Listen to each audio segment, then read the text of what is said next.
Good evening, everyone. Good evening. Good evening. Welcome to Tuesday Talks with Tonia. We have a lot of new faces, so I'm excited about that. For those of you that don't know me, my name is Tonia Gibbons, and Tuesday Talks with Tonia is a platform for women. We talk about different subjects, topics. We encourage, we empower, we uplift, we share, and we do it in our authentic selves without judgment, without shame, without fear.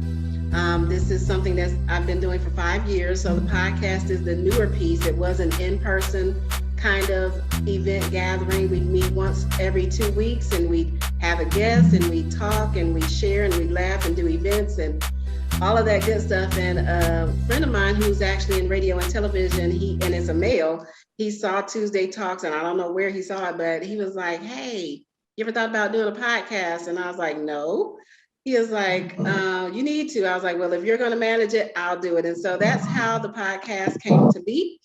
But I'm so glad that you guys are here. Welcome to Tuesday Talks with Tonia. Again, this is Tuesday, January 25th. So January is almost over. We're in the first month of a new year, and it's already flying by. It's already had some disappointing moments with the loss of a lot of people and just things going on. But I'm grateful that we're still here. You guys are here with me, joining me this evening. And so right now I want to introduce my guest, Ms. Vaughn Daniels. And Vaughn and I know each other from when she was working in the sheriff's office, but just around the community. I worked for the sheriff's office many, many years ago. And Vaughn and I have something else in common. I had a brother who was murdered in 2008, and Vaughn had a son who was murdered as well. And so we share that connection.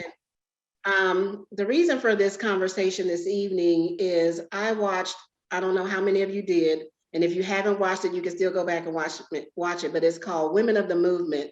It was on ABC, and it was the story of Mamie Till Mobley and Emmett Till. And at first I was like, I'm not gonna watch it because it's gonna make me mad with white people. I'm gonna be angry all over again, thinking about, the tragedy that happened to Emmett, but also that happened to my brother. But the more I watched it, the more insight I think I received from it, the more I understood her as a mother, but also the power that we have as a people if we ever come together collectively. She sparked the movement, and that's really what the story was about. It showed her strength and her perseverance to make sure that her son's murder wasn't covered up, that she spoke out against what happened and she exposed a lot of people, but just her poise and her strength throughout. Now, she had her moments where she broke down, but it took me to another level when I talk about, it was necessary to watch. And so afterwards, the end of it, they did it, I think it was like 3 weeks in a row. And so when the last one played, I sat with it for a minute and I had a conversation with God, and it was like, you need to tell your story, because there are a lot of people that are in your shoes or have been in your shoes, and it's a story that needs to be told. But how do we do something about what's going on, what's taking place? And so, Vaughn, I'm gonna let you introduce yourself to the group, and then we'll just start into the discussion after you do, say your speech, talk about what you want to talk about. And Vaughn also created a group called Angel Hearts, and it's a support group, and it's for mothers of murdered children. So Vaughn, you have the floor. Go ahead and share what you'd like to share, and then we'll start. You're on mute, Vaughn. Okay. Good evening, everyone. My name is Vaughn Daniels, and I lost my oldest son, in 2007 to a senseless murder, which all of them are. And during that time, I managed to go through a living hell, like most parents when they lose a child. It's something that's unspeakable at times. And during that process, I was talking to a woman that had lost. I was working at Doctor's Hospital at that time when 2007, and there was a lady there that had lost her daughter in a car accident. She was like 16 years old at the time, and so she understood what I was feeling of losing my son. So when I would have my so-called moments, that was the time that I would just break down and cry, and I would only do it for a minute because I didn't want to lose my self-control of everything. So. But when I would do that, they would always call her. Her name was Pam. They would always call Pam up to the floor and talk to me, and we would just talk, and she would calm me down, and because she related to what was happening to me. And then in 2012, I started campaigning for Sheriff Roundtree, and we talked about a support group.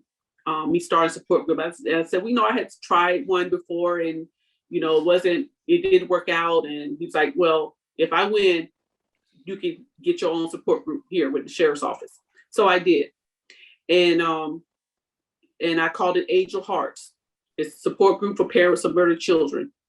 And it should be a very large group, but it's not that large because in the Black community, we always think that we can handle this, that it's okay, we got this. I don't need any help, and I don't need anyone to talk to. And I did the same thing, because when my son first got murdered, it was the same way. There was a support group somewhere off of Willow Road, I believe, some church, and they were sending me flyers, telling me to come, and I'm like, I don't need that. I'm not gonna go to that, and that's what I did.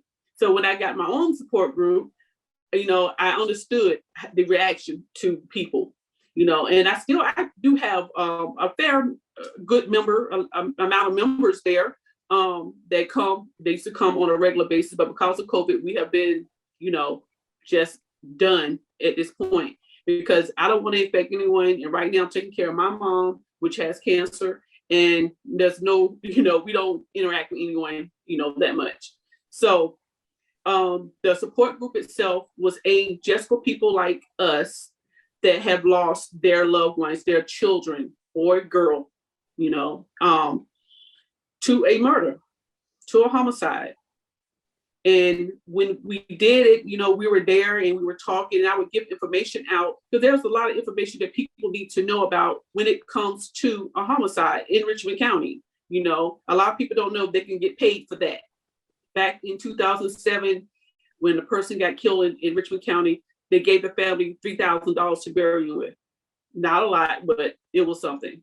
Now it's $6,000, and they need to know where to get the paperwork from, and how to go about the whole process of getting things done, the judicial system, and how law enforcement work the whole nine. So that's what I try to get them an insight on, to going to court, how to act at court and stuff like that.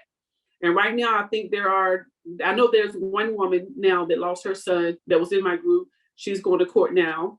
And then there is another one of my members. She just called me today and said she will be going to court she'll be going to court in next month, the 14th of next month.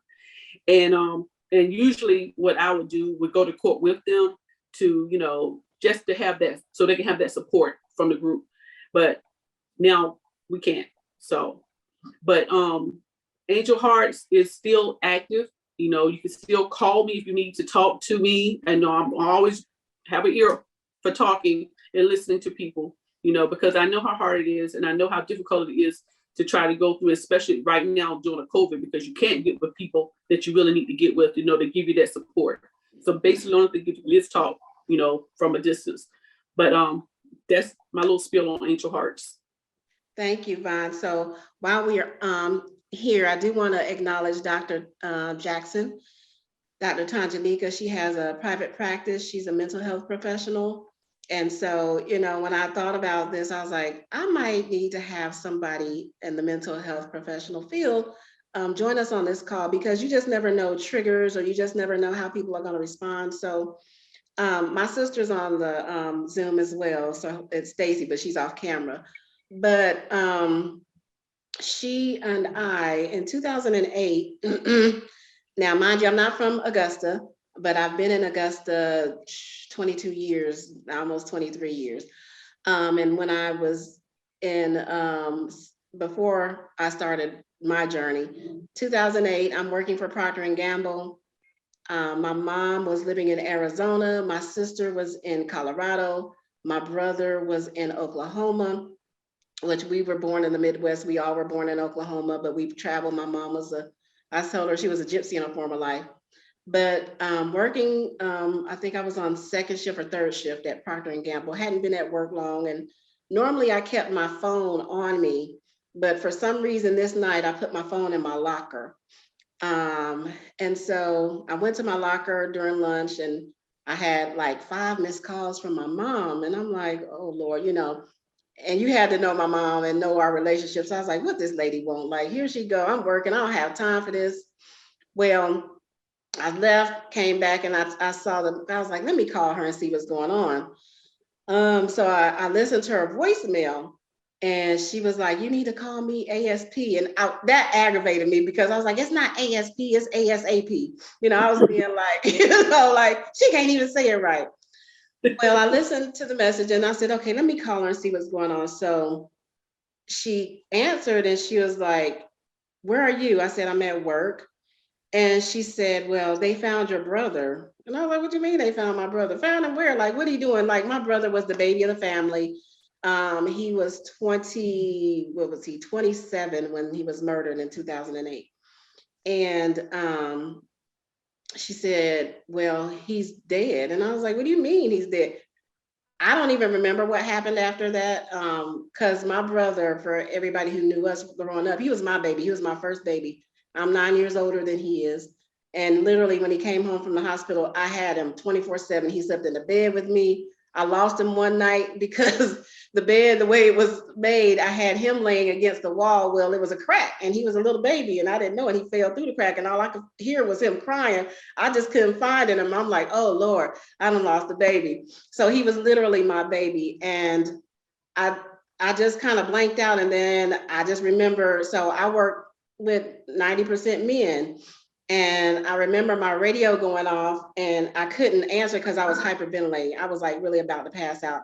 And so one of the guys heard me and he was like, what's wrong? And I couldn't respond. So he sent 2 of my guy friends that are close to me and they found me on the floor, just a mess.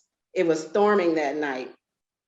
And they got me to a chair. They gave me a brown paper bag. Men, they don't know what to do and they don't like to see women crying. So they freaking out because I'm freaking out. So one of the friends that he got my cell phone and he was like, all I can say is my brother. So he picked up my phone. He called my husband, who's my ex-husband now at the time, and told him something was wrong, that he needed to come get me. His second call was to my pastor at the time, because he wasn't the mayor yet, which was Hardy Davis, and him and his wife, like when I tell you they made it there in 10 minutes, so they drove my car, but it was just in that moment of hearing they found your brother. And I'm like, what does that mean? But once the story unfolded, what we found out was my brother was hanging out with some friend of his. Now, mind you, this is Oklahoma. I'm here in Georgia. My mom's in Arizona. My sister's in Colorado. None of us are there. All we have to go by is the police report. And I talked to Vaughn the other day and I was like, to this day, I have not read the autopsy report. To this day, I haven't finished reading the police report. It's been 14 years. But the man that took my brother's life was a 50-some-year-old white man who had been in jail for 25 years, had only been out of jail for 2 months, came across my brother and his friend, and we don't know why, but my brother ended up in a field, an abandoned field. He was beat up, he was run over with a car. When I got to Kinsey and Walton and they saw the body, Miss Linda Ashley says, Tonia, y'all don't need to see the body. Like, you really don't. And I was like, okay, I trust you. But my mom, being a mother, that's her child. My mother was determined to see his body. She was like, I got to make sure that's my child. And Mamie Teal's story is so my mother. She didn't care what the body looked like. She went in there, and I was afraid. Mayor Davis's dad went in with my mom because he was like, we're not going to let her go by herself. And when he came out, he was white as a sheet. He was like, I ain't never seen nothing like that in my life. So to this day, I don't know what his body looked like. I don't want to know. I wanted to remember my brother as he was. You know, he always had a smile on his face. He was always kind of like a little goofy kid, and he was, you know, he was a good-hearted person. He loved people. He was always searching for friends, and I think that's probably why he ended up in that kind of situation. He was always looking for friends. You know, he felt abandoned by his dad. He was raised with a bunch of girls. It was me, him, my mom, and my sister. So, you know, he always was looking for friends and was always super friendly. And I used to worry about that for him. And we don't really have a motive. And I I cried, I, you know, did everything. But then after that initial shock, it was just like I went into go mode. It was like, okay, I got to figure out how to get his body here. I got to contact family. Like I literally lost 10 pounds in like 4 days. Like I couldn't eat, I couldn't sleep. I just had to get stuff done. Um, and like Vaughn said, the city of Oklahoma, well, Lawton, Oklahoma, where it happened, the DA's office reached out and they said, okay, we're going to take this case to court. They found the man. I don't even remember how all of that happened. They called us and said, okay, we have the suspect. He's in custody. We're going to, you know, prosecute. Do you guys want the death penalty? So at first I thought I did. I talked to my sister. We talked to my mom, and we were like, no, you know, God will handle it. You know, I don't know where that strength came from because normally I want to get you back, but it was something that wouldn't let me. And so I was like, no, we just don't want him to ever get out of jail again. And so they were like, okay, so the DA, every step of the way, he was like, are you guys coming to trial? I couldn't take it. I knew I didn't want to be in the courtroom having to rehear over and over all the stuff. And we said, no, we trust you to do your job. And we trust that you will get a guilty verdict and that this man will never walk the earth again. And so we didn't go. I got my brother's body flown back to Augusta. We did a service.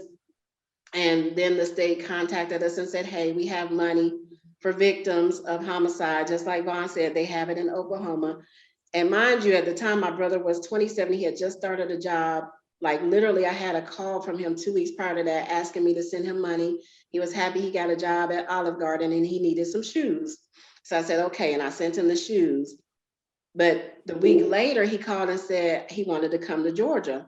And I was like, well, I don't have the money to send for you right now. So I was talking to my husband and he was like, well, he don't need to come and he need to be a man, you know, and he had lived with us before, but it was just something I was like, so behind my ex's back, I was trying to raise the money to get him. So one of the things that really hurt, I think, was in my mind, I'm like, okay, if I would have just had the money to get him here, he would still be living, but we don't know God's plan. And so I carried that guilt for a while, but I finally, you know, had to resolve within myself that, you know, God knew what he was doing. I wasn't at fault, but it was still a heavy burden. And so fast forward, you know, the man got convicted. He got life without the possibility of parole.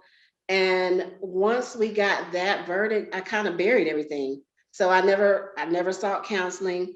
I thought about him on his birthday and on the date of his death, but never really let my mind process kind of what happened.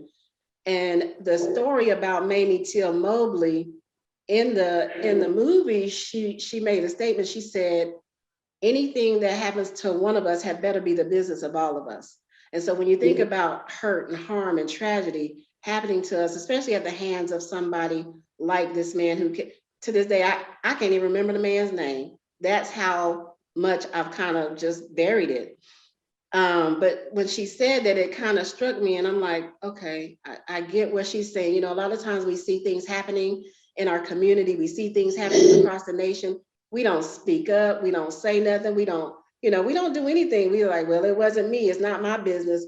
But when she said that, I'm like, okay, I got it. And that's how, when I look at how she, you know, the NAACP started reaching out to her, wanting her to tell her story, she helped them kind of organize and grow bigger than what they were. You know, she kind of brought in the masses once people saw what happened to Emmett. And I think about my mom. So Vaughn, like you, my mom had cancer. She found out December 2018 and she died April 2019. And the thing about my mom, she never let that pain go. She never let it, heal. And she carried that really to her grave. I to this day, I said the cancer came about because of the pain and the hurt and the, anger and everything that she carried. And she died literally, like, my brother's birthday is April 17th. My mom died April 16th. She was pronounced dead like at 11:40 something. And so my sister and I had made peace with it. We're in the hospital. She's, passed. She's sitting, laying in the bed, and we're looking. And I told my sister, I said, you know what? I said, Derek probably mad. That's my brother's name. Derek is mad at us because we let mom come up there and it's his birthday tomorrow. So we found, kind of joy in knowing that she was going to be reunited with him. And it still hurt, but it was just, we found the humor in it. And I think that's how I've been able to maintain for 14 years without, counseling, is because I think of the good times. I think of the happy times. I think of, what he would do now if he was around. I think of my godchildren and how my godson, who's 7, reminds me so much of my brother. Is uncanny. And I'm like, okay, God, is this kind of your way of saying, hey, he's good. You send me somebody that's like him.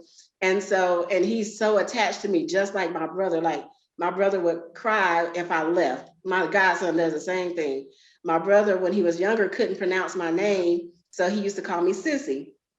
And so I just think about how, if Mamie Till can do what she did and spark a movement, what more can we do when we're faced with these types of tragedy, which is the topic of discussion, is, how our tragedies changed our trajectory. And I talked to Vaughn, she might not have ever gone into the law enforcement had it not been for what happened with her son. And now me, with, I've worked in the mayor's office, I've worked for the sheriff's office, I've had all these positions, and I never quite understood how I landed there. But the more, I'm able to help people or come across people that have experienced some of the things that, I've experienced, that's my purpose, is to try to help people, to try to help them navigate. Like Vaughn said, there's help, there's resources, but how do you find them? And if I can help somebody, like I told Vaughn the other day, and it's I can't minister to a crackhead because I've never been on crack. I can't tell you what that addiction's like. I don't know. I can't tell you what an alcoholic should be doing because I'm not an alcoholic. What I can tell you is how to get over hurt and pain from a murdered loved one. What I can tell you is how to bounce back after divorce. What I can tell you is how to bounce back after you done had bad credit, your house, but I can talk about those things because I've been through them. And Vaughn, I don't know if that's kind of your experience, but I think about those things. It is. It's definitely the same experience. As I was listening to you, I was thinking back, because for me it's been 15 years. Corey was murdered March the 7th, 2007, and so it's almost 15 years. And it was like, some days it's like yesterday. I guess I should explain to everyone what happened to him, like you did. Corey was 21 years old. He was on his way home. He was on his way to work, actually. Just left the house, got gas at the service station on Morgan Road and Deansbridge. It was a BP back then. He had stopped and got gas from there. There was 2 guys there. One was a dark-skinned guy. He was on the inside. He asked Corey for a ride. Corey told him no. And so when Corey went out to pump his gas, there was a light-skinned guy outside waiting. So he asked Corey for a ride. And this is only their version, because this is all we have. It's just their version. And this is what I got from court. And they said that Corey told him, that he would give the light-skinned guy a ride. I don't know whether he knew they were together or not. But during the court case, the light-skinned guy said that he could see on the dark-skinned guy's face that he was upset with Corey. So they got in the car. The dark-skinned one got in behind, and the light-skinned one rode in the front with Corey. He took him down to the Georgetown subdivision. Right now, there's a Dollar General there, and it's a little turnaround spot. Just at that turnaround spot, the one in the back seat, the dark-skinned one, shot him in the back of the head and killed him. And the car drifted off into a lady's house, and hit a bush, and she came out, and they ran. And the guys were from Waynesboro, and the killer ran to Walmart, and he got his uncle to pick him up and carry him back to Waynesboro. So it was probably about a month and a half, or 6 weeks before we found out, who it was that had killed him. And it was, then after then it was the trial. You had to wait for the trial. And back then trial wasn't that long as it is now. And we went to trial, and that was my first time actually seeing him. But like you, Tonia, we had to go see the DA, and they went, and it was then Danny Craig, and he was like, telling us about what he can do, what's going to happen, this and that. And I'm like, no, I don't want him dead. I want him gone off this earth. And my aunt was with me, and she was like, Vaughn, calm down. I was going off. And then, once I calmed down, and like you again, I thought about it. I said, you know what? Death is just too easy. Yeah. It's just too easy. Yeah. Sit behind bars for 30 years and think about it. Yeah. And so we ended up going to court, and he got 30 years.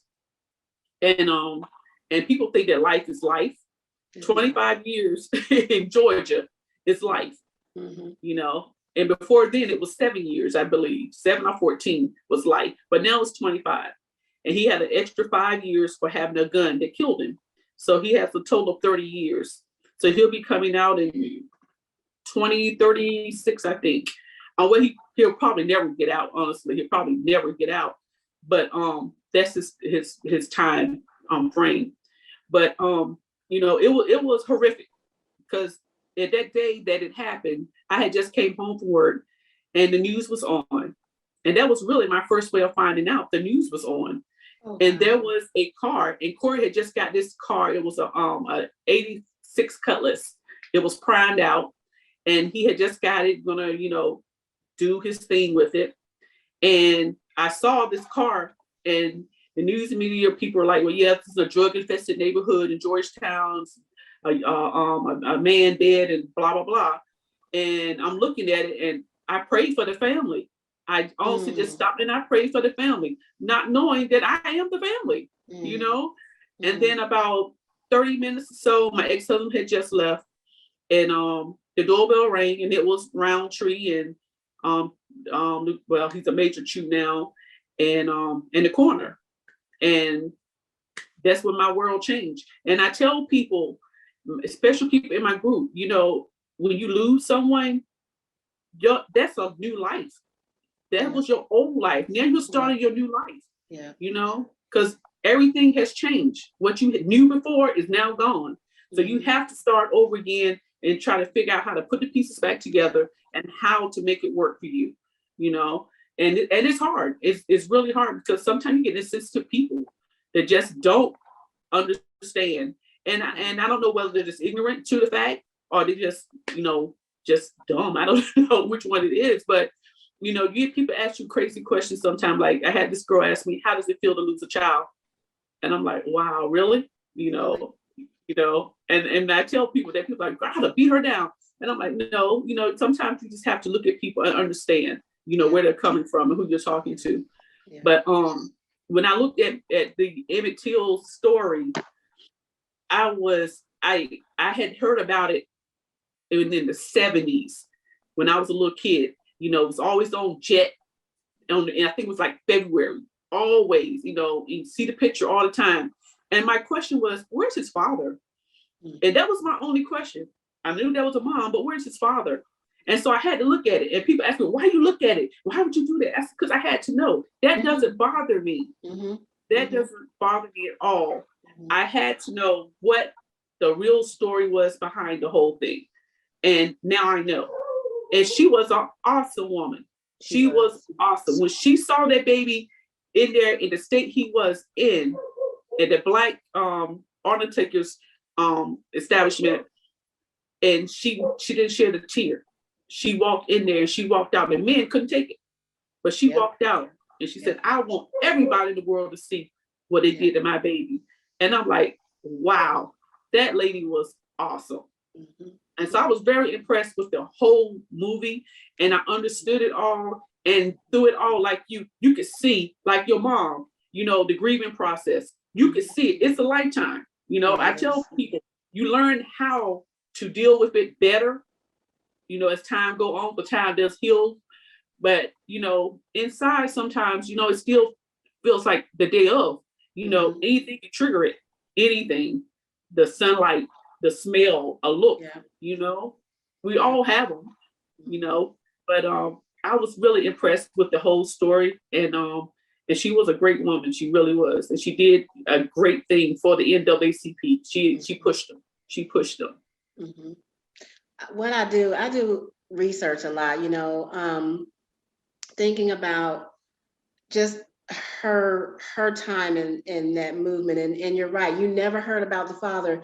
And even like they still do today, when something like that happens, they try to find the negative of a family. And so what they did back then is they dug up that his father had been murdered in the military for supposedly raping a white woman or women, and they covered it up and buried it. And so all he had left was his ring, which is what she was able to identify Emmett with, because he had the ring on. But you hear how they disparaged his name, they disparaged Emmett's name, because they didn't want the truth to be known.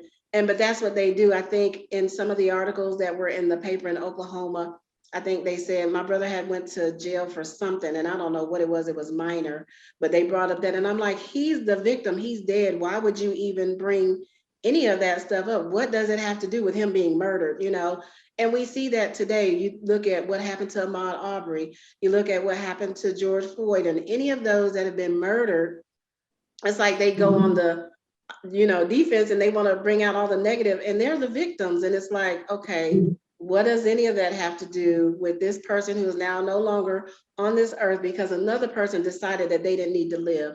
And when I think about Mamie Till, it's like, okay, she was determined. She didn't see justice the way she thought she was going to get justice, but justice is always going to be served, whether on this side of the earth or the other side, And that's one of the things that I think I hold on to, is that I know God is our avenger.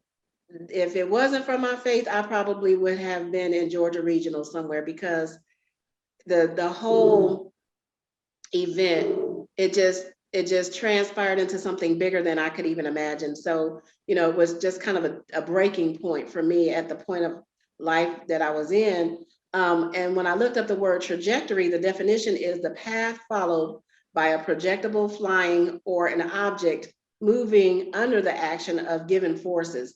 So she was catapulted into being an activist, whether she wanted to be or not. She had to be an activist, an advocate for her son, because she knew what they were doing was wrong. They were trying to cover it up. They were trying to act like he didn't exist, all these things. And regardless of the restrictions from her time, because Blacks didn't have any rights, he was in Mississippi. That was one of the biggest racist states in the nation. And to think that she fought against all of that, and I think about us, even fighting to make sure that these people stay in jail, that they don't get out. But there's a flip side to that. So I was reading, I'm doing new, what are they called? It's the Bible app has these daily bread type things. And I'm doing one, and it was by Reverend Dr. Bernice King. And she was on there talking about, her father, and how, growing up without a father, she was robbed, and having a relationship, he didn't get to see her be married, and all these other things. And they asked her the question, do you forgive the people who did this? And she said, I have to. She said, it's not a choice, you have to forgive. And Vaughn and I were talking about that. Vaughn said, you know what? I don't know if I forgive him or not. I don't even think about him. And that's, part of my thing as well. Like, I don't think, but I did have to forgive him, because I know I need to be forgiven. And it's hard. It's one of those things where I know I got to do it, God, like a stubborn child. You're going to make me clean my room. I don't want to do it. I'm going to do it with an attitude. So I know me, I'm that rebellious child. I know God is just like, this chick, I forgave it because you said I had to, but I don't like it. Like, that's just kind of my attitude. But Dr. King, she said, I have to forgive them. It's not an option. And she talks just about the whole journey for them. And towards the end of our conversation, I'll play just a clip of it. It's about 3 minutes long because it struck me. And I think about the NAACP. The work that they're supposed to do is to disrupt inequality, dismantle racism, and accelerate change in key areas, including criminal justice, healthcare, education, climate, the economy, and more. So when I read that, we were never approached by anyone from the NAACP in Oklahoma. We were never approached by any group. Now, mind you, it was 2008, but nobody ever came to us and said, hey, we need to go march on the steps of Oklahoma to make sure this doesn't happen. We never experienced that. And so I'm wondering, as a community as a whole, are we getting desensitized to things like this happening? Because, in the 50s, they took up arms, they got their own guns, they got their own money, they got their caravans, they fed each other, they made sure people had somewhere to stay. And I know we have the Black Lives Movement, but I don't really see the same kind of efforts that we saw back then. Now, what do you think, Vaughn? I think you're totally correct. Totally correct. I was thinking the same thing. It seems like we are desensitized to Black on Black crime. It happens every day, and lately here it's been like every week or a couple times a week. When you look around since December, and it's just really to the point where it's like, oh well, just another one, and no one really cares. We don't march like we do for white on Black. Right. Right. We do not. We don't do it, and I can't understand that. My child, your brother, is just as important as anybody else. Why is it that we're not doing more? Why we're not going out marching and trying to stop, gun violence? And I don't know if gun violence can ever be stopped. I had this conversation yesterday with my sister and my mom and dad, and I'm not sure if it can ever be stopped. The gun laws are as they are, but they're not geared for Black people. They're geared for white people, because not a whole lot of us Black people are going to gun shows, are going to a pawn shop or a store that sells guns and getting them legally. Most of the guns are coming from around the way, the projects, back alleys. Easier, cheaper, more accessible. So the gun laws are not really they're not really for Black people, because that's not how they're acquiring the guns. We're not actually going and paying $500-$600 to buy a gun. We can buy one for $100 or $200 around the corner.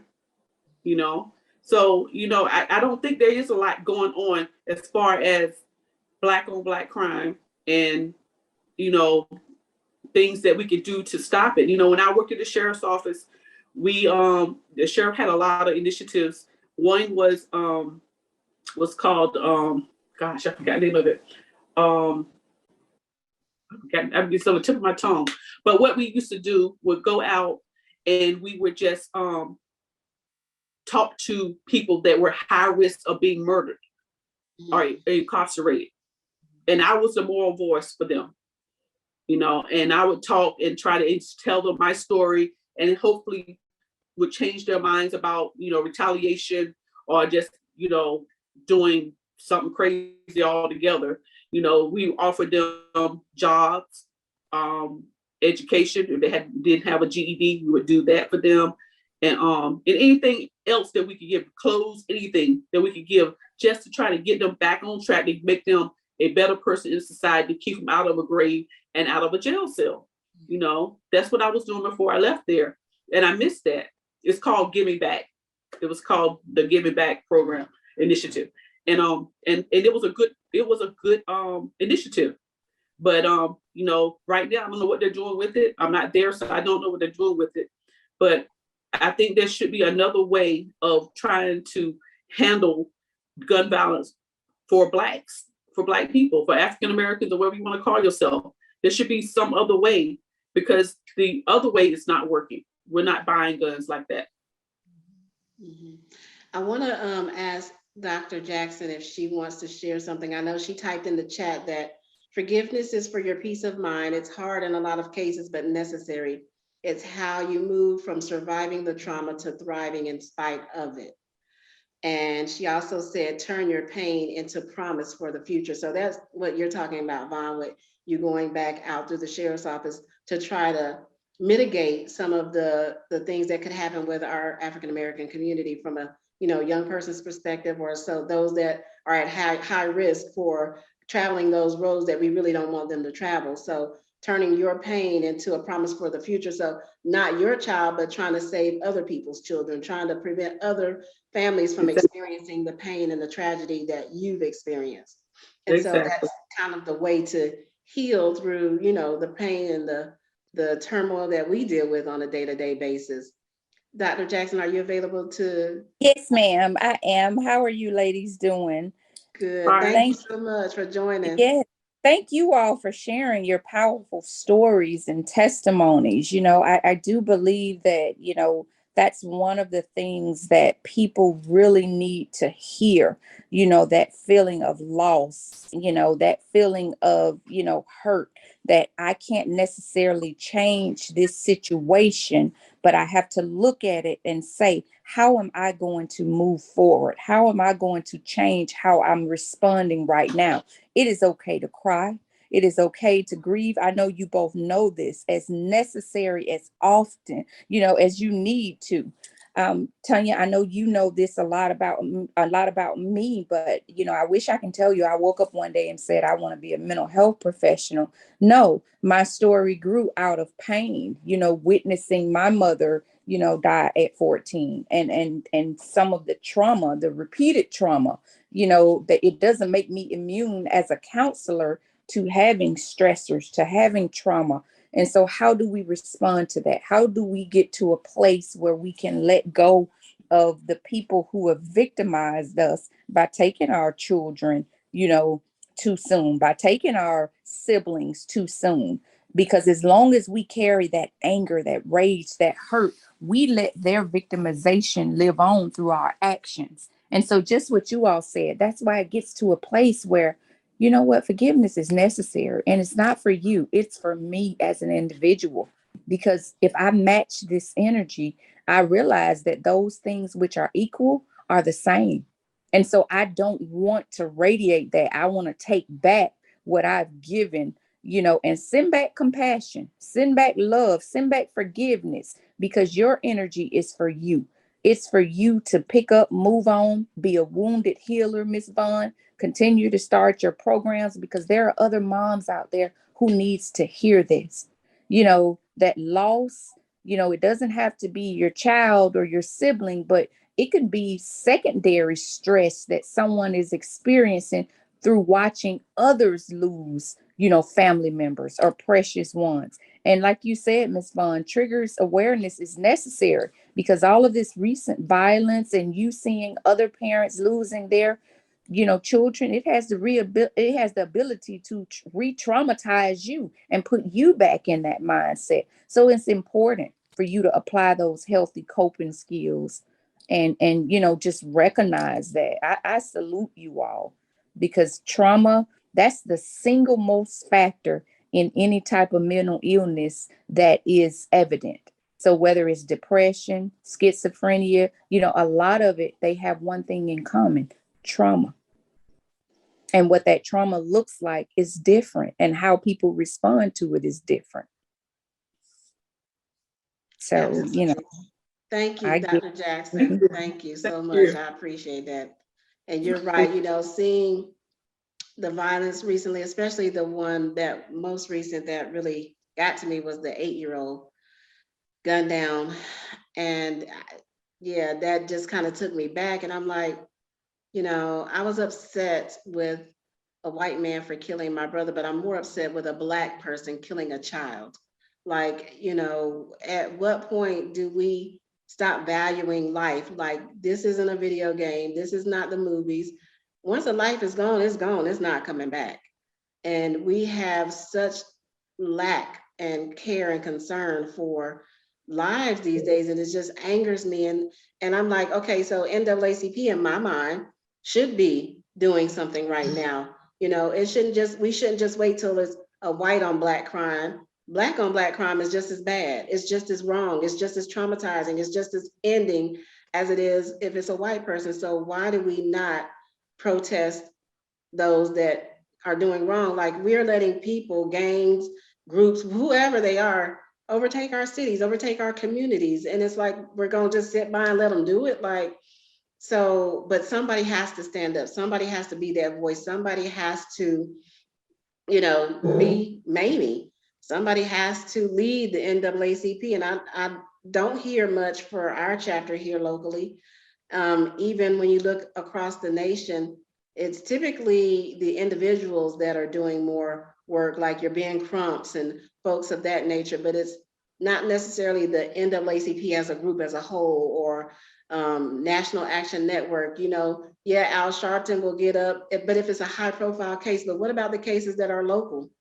They don't deserve the same attention and respect as anybody else. Like, so when I think about, legacy, when I think about, protecting our communities, like, what I feel a debt of responsibility for space on this earth. My debt is to make sure that I leave here and leave it better than the way I came and found it.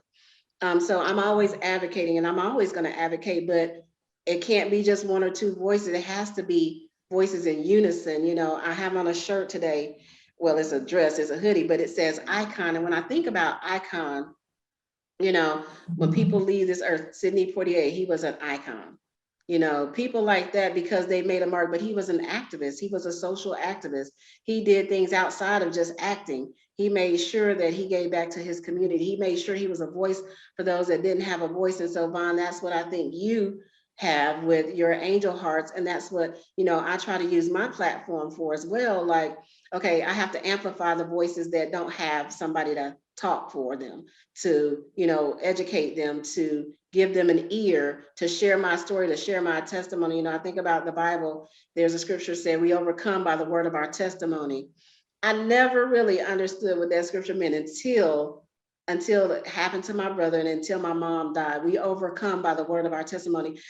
Listen, y'all, I've purposely put some tissue by my computer because I didn't know if I was going to be able to do this. Like I said, I haven't talked about this publicly since it happened 14 years ago, but I'm fine. Like, literally, I'm at peace. I'm thankful for God's grace, because I know that's exactly what it is. It's not me, myself. It is absolutely his grace. But I'm grateful that he has equipped me to be able to talk and share my story. Probably a couple of years ago, I wouldn't have been able to do it. But as time has gone on, and as I'm growing into learning about him more and how he's wanting to use me, I'm able to do this without shedding a tear. I'm sad. I miss my brother. I miss my mom. But at the end of the day, we all know we got a journey to take, and it's inevitable for us all. We just hate the way that they left. And so whatever I can do to kind of encourage somebody else, to help somebody else, to share my story, to help somebody get through those dark times, because there are dark times. There are times when I'm home by myself, or it's dark, or my mind won't shut off, and it's overwhelming some days. But for the most part, I'm like, okay, God, I got to get up and fight another day. I got to get up and speak for somebody another day. I have work to do. And I think that's what keeps me going. Dr. Jackson, yes, we'll make sure we put information about Angel Hearts in the chat. We have a lot of guests on, so welcome everybody. For those of you, this is your first time, welcome. I know I have a couple of friends on that have experienced something similar to me, and I don't know if anybody wants to share, but if anybody has any questions for me or Vaughn, or if anybody wants to share, just kind of raise your hand in the chat and we'll go in the order of that people have questions or comments. Or some people may not know how to raise their hand in the chat. So if you want to say something, just go ahead and take your phone off mute. And Stacy, go ahead. Hi, I was thinking about what I call our T, or Dr. Jackson said, but it's true. My counselor said that what the mind forgets, the body remembers. So it is important to work through it. Sometimes it's physical, sometimes you got to walk it out or box it out or do whatever. Sometimes it's just crying it out, but you have to get it out. And I think, especially as Black people, we are always internalizing our struggle and our pain. Oh, God's got me, or, oh, I'm fine. I'm prayed up in the Lord, and that's great and good. But we need one another. We also need to use the tools that he's given us to heal. Like, I think about Jesus, he had his 3 and his 12. And I'm sorry, but I'm not Jesus. So I need backup. It's important for us to know that it's okay to not be okay. Especially as women, we're supermen and superwomen. We carry the weight of the world. But it's okay to be weak. Like, even Superman had to be saved sometimes. And so that's the only thing that I would encourage people to do, like with her network of helping others to deal with it. You can't force people to face their grief or go through grief or to even process grief, but you can encourage them to as often as you have to, so that they won't have, the after effects, because your mind will forget, but your body won't. And that's where you have a lot of issues. Like Dr. Jackson was saying, it's not just mental issues, physical issues as well, because unprocessed grief and stress wear your body down. Thanks, Stacy. So that's my sister. So yeah, she's the one who does counseling. I'm the one who does it. So, but I'm good. I think Dr. Jackson was next, and then we'll go to Miss Turner, Miss Adrian. Dr. Jackson. I was actually just throwing up my hands to Stacy because she's absolutely correct. If you don't remember anything, you cannot conquer what you don't confront. If you don't acknowledge it, there's no way for you to affirm yourself and affirm your power and move on. Those things that we put under the bus, it's going to stay there, but it's going to come out in other ways, spill over into other areas of our life, our health. Everything is connected. Kudos, Stacy. I like your therapist too. All right, Miss Adrian. You're on mute. I'm sorry, I'm older. Okay. But I want to applaud you ladies for sharing your story. And I also want to piggyback on what Dr. Jackson and what Stacy both said. I am a psychologist / counselor, and I believe in counseling because I myself have experienced trauma, as most psychologists do. But I didn't realize that I had buried my trauma. I really was convinced that I had dealt with it. And because as women, we always see ourselves as so strong. I realized that I was so strong that if I never hear the term strong Black woman again, it'll be too soon. Because what I thought I had dealt with, I had buried. And when it came back, I did not recognize it. Because I was like, what is this that is causing me to feel this way?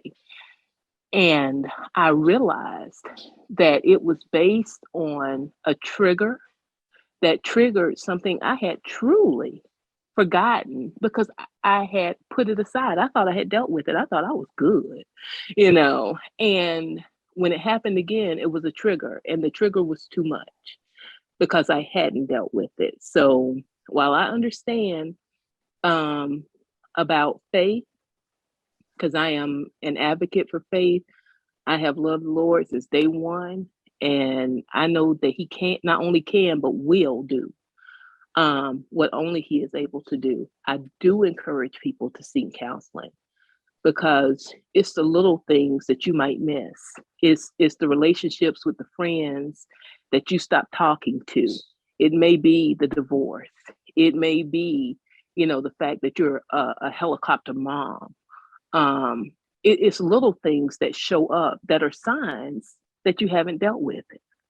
And it needs to be dealt with because the last thing you want is for it to send you into crisis mode. And that's how we hear these sad stories that we hear now about how people commit suicide. And you wonder, well, I didn't see any signs of it. They seemed just fine. Well, it came up one day. And it wasn't something that happened today. It was something that happened a long time ago, and that trigger just was too much. It was the straw. And it was a little tiny straw, but it broke the camel's back. Right. Yep. Thank you so much, Adrian. You're so right. That's dead on. We bury stuff and we think it's dead and gone. And it's really not. It's there, especially when you don't deal with it, that you have to deal with things kind of head on. You kind of get over it and then, work your way into some kind of healing process for yourself. And so I think, especially women, we hear that all the time, oh, she a strong Black woman, but I don't want to be strong. Sometimes I just want to have a fit. I want to throw a temper tantrum. I want to throw crap. I want to cuss people out. I want to do all the stuff I'm not supposed to do. I get sick of being a strong person. I get tired of having to carry my weight and somebody else's weight. But I think just who I am and who I've always been the compassionate one. I've always been the one that want to make sure everybody else is okay. And that can come at a cost to your physical body, to your mental health. And so I'm learning, to kind of just deal with things as I see, I don't always have to be nice. I don't, I have to love you. I don't have to like you, so I'm coming to terms with things that I thought I had to do, not just as a woman, but as a Black woman, as a person of faith, because, I think people get it twisted that just because you're a Christian, you're weak and you got to let people treat you any kind of, no. The last time I read my Bible, when Jesus got mad at them at the temple, he turned over tables, he was tearing stuff up, like Peter was cussing, cutting people's ears off, and they were still his children. And so we have to find that kind of balance, what is the balance? No, I don't want to be on 10 all the time, but I also don't want to be a 0. You know what I'm saying? So where is that balance for us as women, as mothers, as sisters, as wives, as daughters, all the hats that we wear? Where's the balance? And I think, for a long time I was angry at God, to be honest, because I'm like, Lord, why would you allow this to happen to my brother? Why would you, allow him to leave this earth? He never had children. He was never married. All the things that he could have done and been, and, he's gone, but I had to figure out how to deal with that anger and how to kind of trust God in that season. It was tough. It was hard. I lost faith for a minute, but I think that it was one of the things that saved me, but it was also one of the things that was driving me crazy, because I'm like, what kind of God are you that you would, but then I have to think about Jesus, if he didn't save his own son from death, who are we? And so, but in that, he still had compassion. He was still merciful. He's still kind. He's still good. At the end of the day, he's still good, regardless of, what I felt or what I, dealt with or what I felt. Felicia said, we as people have been conditioned to be strong, Black, independent woman. However, that conditioning hurts so many of us. Where did this thought process come from? Still trying to figure out why. You and me both, Felicia. I don't know. I don't. Tonia. Yes. I was just thinking, you said that you were angry. I was never angry with God. I was like, when I was told about what had happened to Corey, I was like, okay. The only thing I could think about was what my mom had told me and my sister when I was probably about 11 years old. And she used to love to read those Reader's Digest. That was her thing. Lay across the bed and read Reader's Digest every day. And one day she called us in the room and she said, I want to tell y'all something. She says, y'all don't belong to me and your dad. You belong to God. And one day God's going to take you back. And I'm like, okay, I'm a child. So I'm like, what the heck is she talking about? But when this happened to me with Corey, that was the only thing that I could think of, was God took back what belonged to him. And so I was okay with it, and I tell people all the time, we don't always get to choose how we leave this earth.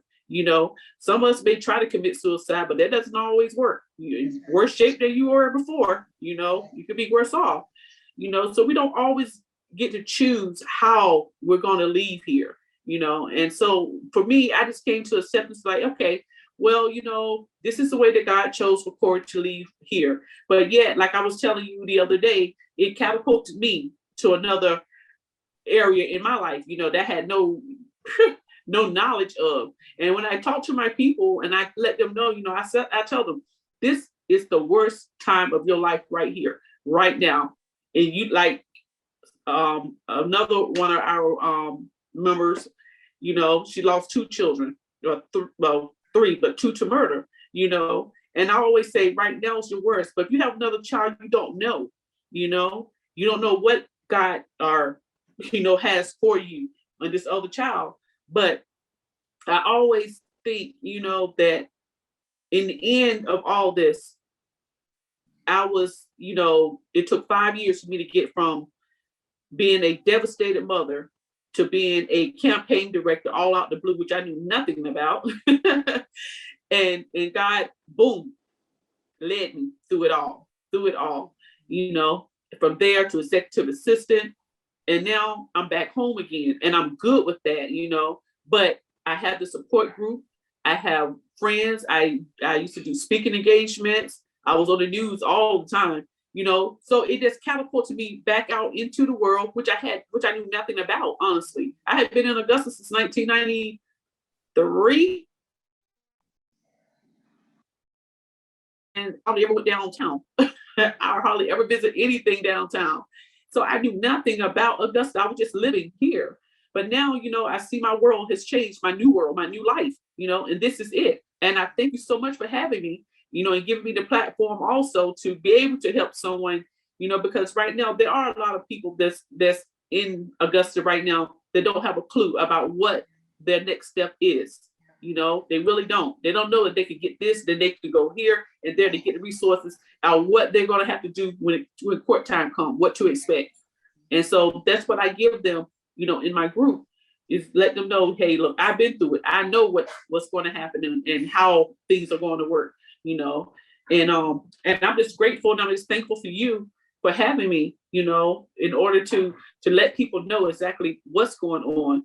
And better ways to help, because my whole world has been helping people. When my grandmother was sick when I was 20 years old or so, me and my mom took care of her. Always been in the nursing field of taking care of people. So I'm used to it. And it's the only thing I know. I wouldn't know how to hurt anybody. Lord knows I have tried. My conscience won't let me. So I don't know anything about hurting people. All I can do is help. But, And I'm like you. We come from a family that we've always been serving. Like my mom was as out there as she was. She always had a heart to serve. And so growing up, that's what we thought we were supposed to do. Somebody was always living in our home, sleeping on our couch, eating our food. We're like, we don't have enough food for us. How you gonna invite so-and-so from down the street? We don't have enough. What, they gonna eat ours? So, we grew up always giving back, always serving. And I'm like you, I don't know how to hurt people. All I know how to do is help. And if I don't know the answer, I will find it for you, which is, like you said, the tragedy forced me into positions that I didn't even know I could do. I didn't go to school to work for a mayor, a senator, a state representative. I didn't go to school to, I didn't even finish college. And I've been in jobs that required a college degree. But God was like, yeah, no, I need you over here. So I'm like, a lot of the stuff that I know how to do now, I'm like, Lord, are you sure? I don't know anything about this. I almost talked myself out of a job with Procter & Gamble. In the interview, they were like, this was the second interview. Okay, we're going to hire you. And I kept saying, well, you do know I don't have experience. You do, I know I've never worked. And so the guy said, are you trying to talk yourself out of the job? I said, I just want y'all to know, I don't know this stuff that you're talking about. But God had already prepared me. I just didn't know it. He opened doors that no man can claim they opened. He put me in places, people still scratching their head, like, how'd she get there? And I've had people ask people that they know about me or how did Tonia get that job? Or how did she do? Listen, don't ask me, ask God. Like, that's my response. And I get tickled when I hear stuff like that because, it's not like I woke up one day and said, oh, I want to be in politics, because trust me, I don't like politics at all. That is the furthest thing from what I like to do. However, God has a path for all of us. There's a purpose for all of us. And we don't know, or we may not understand the road or how we got there. But, when I look back and just look at the things that I've been able to overcome, I'm going to write a book one day, because when I tell just pieces of my story, people are like, what? That don't even match. I've been homeless. I've been jobless. I was married for 18 years to a serial cheater. Like, I have tons of stuff that I need to write down and just write a book. But it's each chapter of my life has made me stronger, even though I don't want to be strong sometimes, but it has made me wiser. But it's also given me compassion for others. It's also given me a heart to serve and help others so that they're not in the same positions or predicaments that I was in. And so, all things work together for the good of them that love God and are called according to his purpose. I hope I'm not offending anybody, but I am a woman of faith. And so I'm always talking about my faith, because it's truly what has got me over. Plenty of days I probably could have took myself out, but I'm scary, y'all. I ain't trying to kill myself. I'm trying to live as long as I can. I be telling God every night, okay, Lord, I need another 50 plus 1 year. So I'm 51 right now. That means about 102, I'll probably be ready, So that's how I talk to God. I'll be like, yeah, I ain't ready. So I know I couldn't kill myself, because I'm like, oh no, I got too much life to live. I'm trying to live to the end to see everything. I want to see everything and get everything he's got for me. But a lot of times the pressure becomes too much. And so somebody posted in the chat, the strong Black woman image also goes back to the days when we had to raise our own children and other people's children that we worked for, especially during slavery. However, healthy boundaries now should guide us into knowing that it's okay to be vulnerable. And somebody, Felicia said a great point, Dr. Jackson. Slavery has or had such a damaging impact on our culture that goes way beyond the physical. Absolutely, absolutely. Is there anyone else that wants to add, ask, share? Let me see who I see on that mic. Leandra, did you want to share? I know Leandra and I have similar stories as well. Or Shauna. Shauna sees a lot of that stuff. She works for the judicial system. Nobody? Everybody good? Wow. Ron, is there anything else you'd like to? Oh, Leandra, you coming on? Hey, girl. Yeah. Hey, how are you all? I just want to say I appreciate you all being transparent and sharing your stories. Tragedy and pain like this is hard to sometimes talk about and share. And as Tonia mentioned, we do have similar stories. In 1992, my uncle, my uncle moved here to Augusta from DC to live with us. My mom, my uncle struggled with addiction. He was murdered. The person who murdered him took him to South Carolina across in Trenton, and he was found months after he was murdered and whatnot. And so very similar to Tonia, my uncle's name was Derek. And just the same type of situation by someone he trusted and thought was his friend. He was murdered. But because the person who killed him took the authorities to where they dropped the murder, where he threw the murder weapon into the water, he was not charged with murder. Instead, he was charged with voluntary manslaughter. And so that was over in Aiken County. They plea bargained with him. He was given 30 years. He served over half of it. He has been paroled. I'm not sure if he's still in the Augusta area or not, but just having to deal with that. And that was something, I was a teenager when that happened. It was definitely very traumatic for my mother and my grandmother at the time. And like Tonia, my mom kind of blamed herself for a while because of my uncle's addictions and things of that nature. She had told him he had to go. And so to her, had she not put him out, then it wouldn't have happened to him. But that's not true. The path my uncle was on, it was going, something was going to happen. But talking about it, it was one of those ordeals, like you said, when we saw it, actually, my aunt, so there was a story on the news. I know if you're not from here, you may not know, over in Aiken County, they have like a lot of strawberry patches, the peach fields, the muscadine fields, and that kind of thing. Some people were over there picking strawberries and discovered his body. And we saw the story was put on Aiken County that remains had been found. And 2 of my aunts showed up at my mom's house, at our house, that evening after the news.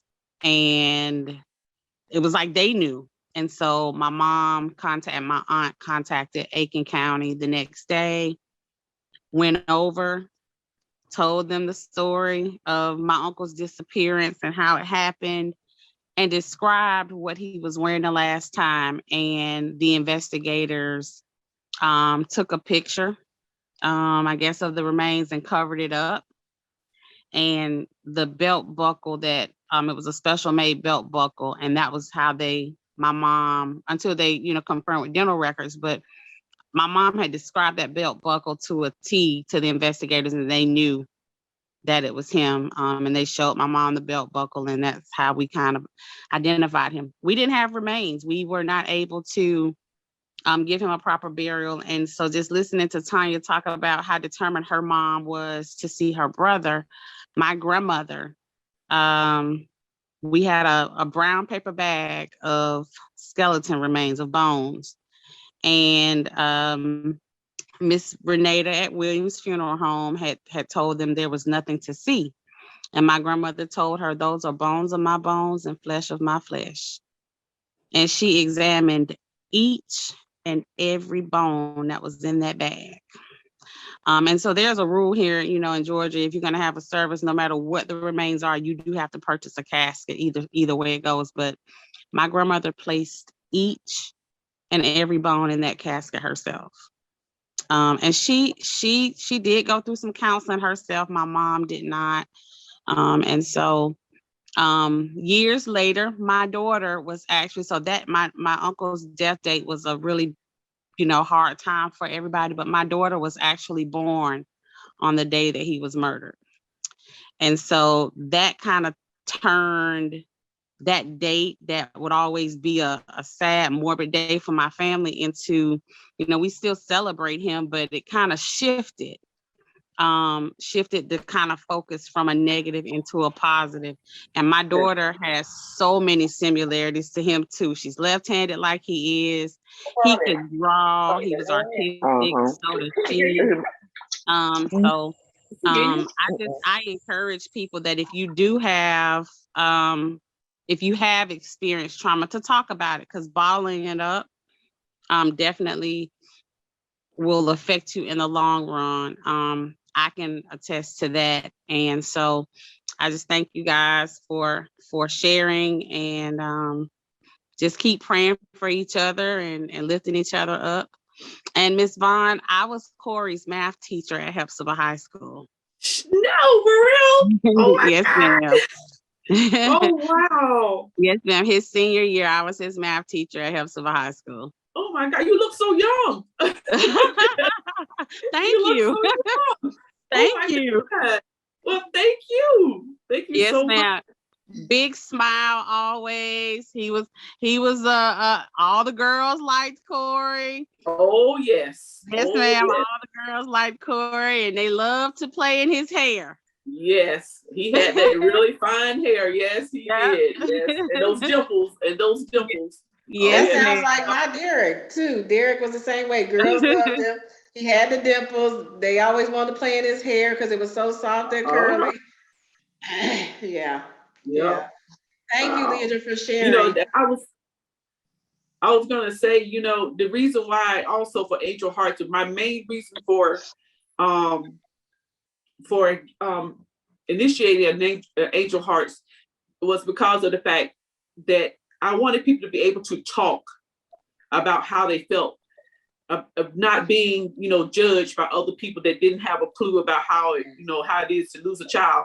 So I wanted them to have that option and that opening and that platform just to say, you know, look, I feel like this, and I, you know, because one thing about like your mom, a lot of us, you know, we blame ourselves.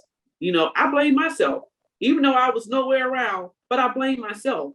And I had to come to terms with the fact that the reason why Corey picked these boys up is because he was doing what we had told him, my aunts, my dad, my mom, my sister, what we've always done, and that's help people.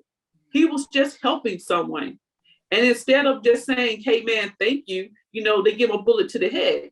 You know, and I blame myself for that, you know, because I know I've told him a million times, don't pick up strangers. It's the first thing you tell your child when you start driving, don't pick up strangers. Well, you know, some way or another, he thought that it was okay and he was helping someone. Because I remember that night it was cold. It was cold that night. It was March the 7th. It was cold. And he thought he was giving somebody a ride, helping someone. So, you know, I had to get through that part of my life too, of saying, you know what, hey, he's doing what I taught him his whole life, and that is to help people. He did the right thing. Regardless of what happened, it was the right thing. They just did the wrong thing. Right, right. That's right. They did the wrong thing. He did the right thing and they did the wrong thing. Absolutely. Absolutely. And that's, I guess, that's kind of that, you know, reasoning and how you get to that place of peace and that place of, I'm not to blame. There's nothing I could have done, you know. Who's to say if I would have brought my brother from Oklahoma to here, maybe he wouldn't have made it. Maybe something would have happened. You know, I don't know. So I did have to come to the fact, you know what? You did the best you could by doing all you could for him while he was here. And that's all you can do. At the end of the day, it wasn't my responsibility, but it was God. Like you said, he didn't belong to any of us. He belonged to God. And so my brother also, he was a diabetic. He was the worst case diabetic. My brother had died like dozens of times by the time he was 27 in a hospital, on the way to the hospital, and he's always come back. And so for this to, you know, take him out, you know, I kind of look at it like, okay, he was completely healed now. He didn't have to take 3 shots a day. He didn't have to. I got a call when he was living in Texas.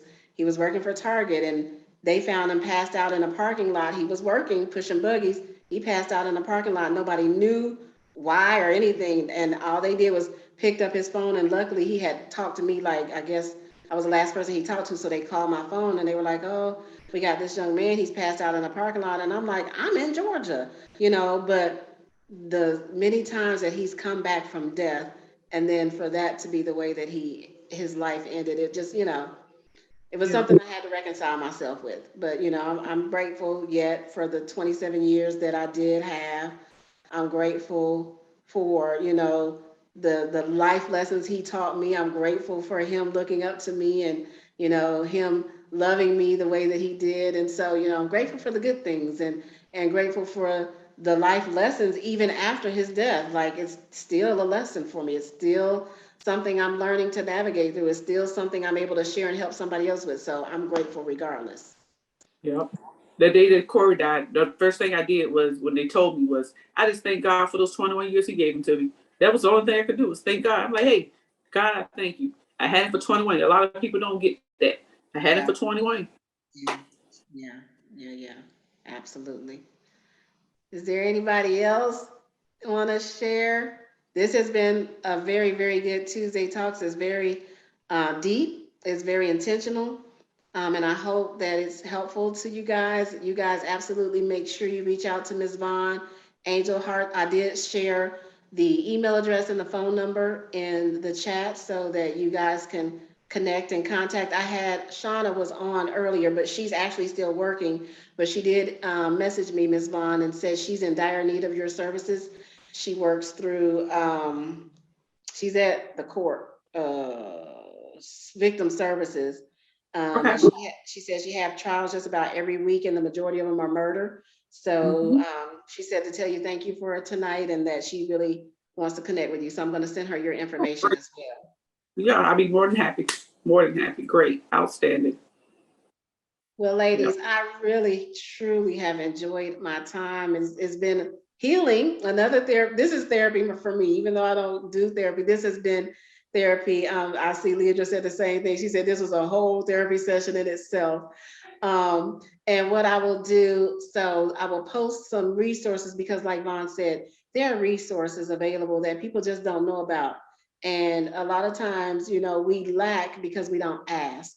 And so I researched again and I found some resources. So I'll make sure, let me show you guys this video real quick. Let me share my screen. So yeah, it's Reverend Bernice King, and she's talking about forgiveness. And she's talking about how, again, what we were just talking about, they grew up in a household of service. Her mom teaching them to serve, and her dad being on the front lines and serving and, risking his life. But she taught that forgiveness piece. She said she struggled. She was like, okay, God, quit talking to me. I don't want to hear nothing about forgiveness. She said that was her attitude when it came to reconciling about her dad being murdered. And so it really, really spoke volumes to me. So if you guys can snap it off of there and watch it later, that really helped me. And it really, brought me to a place of, okay, God, it's not just me, and of course we already know it's not just us. We're not the only ones, but sometimes it's helpful to hear others that have been through similar. So that's why your group is so important, Vaughn, to have that outlet, to have that platform where people who really have compassion and understand because they've been in your shoes. A lot of times you don't know what to say to people. You don't know how to help people or minister to people if you haven't been in their shoes. And so, that was one thing that helped me. So thank you for what you do. Thank you for giving back, even in the midst of something that was so painful, you still found it in your heart to give back. So that's to be commended. Thank you so much. Thank you. Thank you for all things. You are awesome. Thank you so much. Thank you. Well, ladies, it's 8:00. I don't want to belabor you. I want to thank you guys for thinking it not robbery to come and sit and chat with us and hear our stories. And hopefully it's giving you some hope. Hopefully it's giving you, information that you didn't have, so that when you run across somebody like us, you'll know how to help, or you'll know how to send them my way or send them Vaughn's way. But that's what it's all about. That's what Tuesday Talks, again, is a platform for women where we share, we encourage, we empower, we inspire, we uplift. And we offer a platform where people can come and just be who they are without fear of, somebody talking about them or somebody judging them. Just be who you are and trust that, we're here to help and not hurt. So I appreciate you guys so much. You can follow Tuesday Talks with Tonia on YouTube. What I'll do once this gets uploaded, I'll send it to Vaughn and you can share it. People can go and like the page, and that way they'll be able to watch all of the prior ones and the ones to come. We're also on Facebook.